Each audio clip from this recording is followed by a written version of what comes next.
আসসালামু আলাইকুম। কেমন আছেন সবাই? আশা করি সবাই ভালো আছেন। আলহামদুলিল্লাহ আমরাও সবাই ভালো আছি। এখানে আমি নিছি সোয়া কেজি গরুর গোস্ত। সাদা করে আমার ছোট ছেলে খাইবে। এটা হচ্ছে নারকল। মনে করেন ক্রিমের বদলে আমি নারকেলের দুধ দিই। আর এখানে কাঁচা পেঁয়াজ নিছি আমি ৬-৭টা। ঘি নিছি, এই যে এখানে নিছি গরম মসলা, তেজপাতা। এটা আমি হাতে মাখায় নিব। এখন হাতে মাখায়া বসাই দিই। তো সাথে থাকেন, দেখেন। তেজপাতা দিলাম ৩টা। গরম মসলা মনে করেন আন্দাজ মতন কমই দিলাম, আবার একটু ফাঁকি দিব তো এই জন্য কমই দিলাম।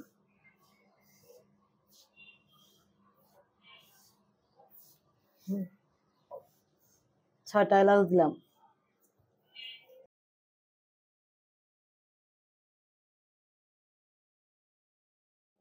আদা রসুন এনে ২ চামচ, বড় চামচের ২ চামচ আদা রসুন বাটা।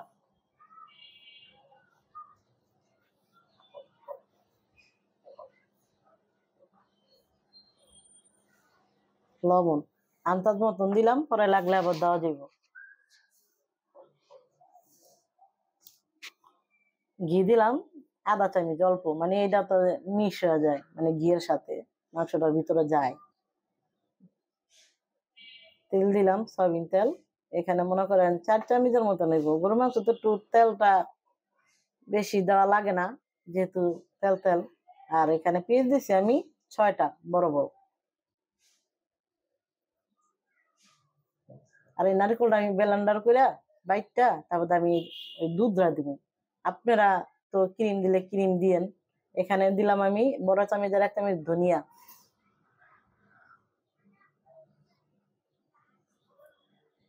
এখন আমি হাতে মাখাইয়া বসাই দিই। এটা ভালো করে মাখাইলে কি মাংসটার ভিতরে যত মশলা আছে যাইব। গোস্তটা একটু ভালো করে মাখাইতে হইব। হাত দিয়া, চামচ দা না লাগলে হাত দা দিলেই ভালো সবচেয়ে। তো মাখায় মনে করেন ১০ মিনিট থুয়ে দিতে হবে রেস্টে, যাতে ভিতরে মশলাটা যায়। এখানে আমি ২০০ দিয়া বসাই দেবো। কিসের জন্য? যাতে পানি ওঠে। গরুর মাংস তো প্রথমে আমি পানি দিব না, এই যে বসাই দিলাম ২০০-তে। মনে করেন ২০-১৫ মিনিট আমি রেখে দেবো।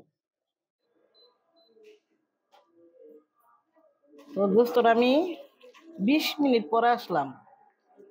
এর লেগা ২০০ দিয়ে আমি পানি উঠাইছি। দেখছেন কত পানি উঠা মাংস উন্না কি হয়েছে। এই যে এখন চুলাটা বাড়াই দিই। আর এখানে আমি এই যে ২টা পেঁপের টুকরা দিছি, যে যাতে মাংসটা একটু গলে। আমি টক দইটা দিই নাই। আর গলে না, একটু মানে এই দেওয়া। অনেকে বাইটটা দেয় চোকলা সহকারে, ওটা তিতা লাগে। আর এটা যদি দেই তিতা লাগে না, হয় নরম হইব নাহলে না হইব, এটা কোনো সমস্যা নেই।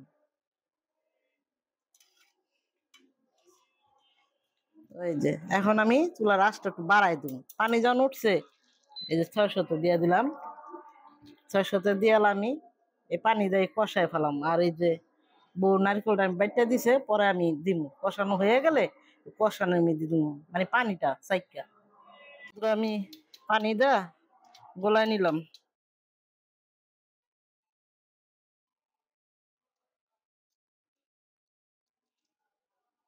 এটি সুদা দিলে ভালো হইতো না।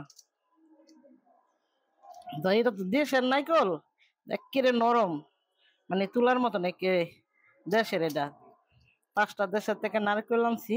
তো নারকেলটা অনেক কচি, মনে করেন মিষ্টি আর নরম। দেখলো বোঝা যাইতেছে, দেখেন কোনো কালার হয় নাই। এই যে এটা বাইর করলাম। তো আসলাম, একটু দেরি দেরি করে আসি কিসের জন্য, কারেন্টের চুলা তো একটু দেরি করে এলো, পিএসটি গইলে গেছে গা। তো আমি দুধটা এখন দিয়ে দিব, যাতে একবারে হইয়া যায়। তো এইখানে তো আমি মরিচ দিই নি, কয়টা মরিচ দিতেছি আমি হাতে ভাঙ্গা, যাতে একটু ঝাল হয়।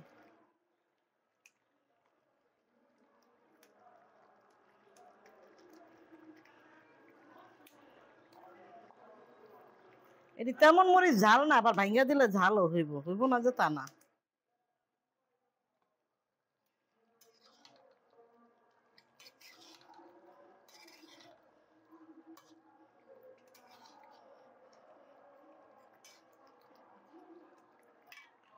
এখানে একটু অর্ধেকটা দুধ দেই, অর্ধেকটা আবার পরে দিব। বিসমিল্লাহ। ঘন কি বাবারে!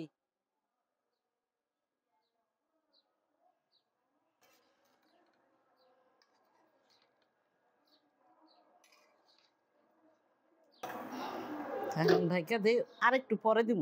এটুকু আবার একটু শুকা, ওইটা যদি আবার একটু নামানোর আগদা দেই তাই নারকেলের একটা ঘেরান কইব, তো ওইটা আবার পরে দিব। তুই চালু সব পিছনে।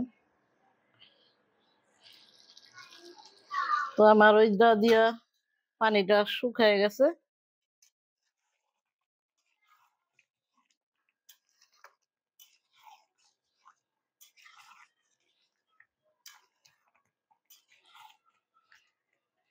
তো লবণটা আমি একটু চেক করি। হ্যাঁ, লবণটা ঠিক আছে। তো দেই, দুধটা আমি রাখছিলাম, এটা দিয়ে দিতেছি।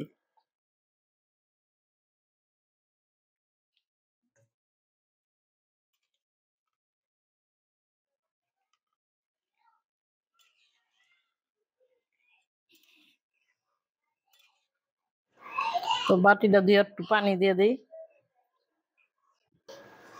বাটিটা একটু ধুয়ে আমি পানি দিয়ে দিলাম।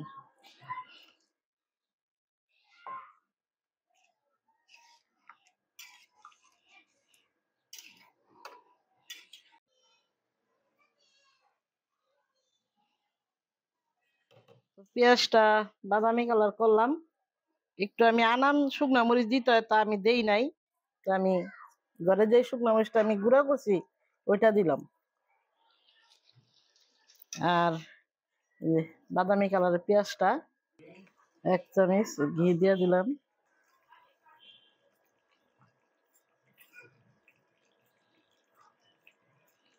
তো এটা আমি মিশামো না, এইভাবেই থাক। আমার গোস্তটা হয়ে গেছে গা, গরুর মাংসর কোরমা। এইভাবে রান্না দেখেন, অনেক স্বাদ লাগে। কষ্ট করে রাঁধতে হয় আর সবাই রান্না করে। তো আমার এভাবে আজকে মন চাইলো রান্না করলাম। সবসময় তো লবণ টবণ সব ঠিক আছে।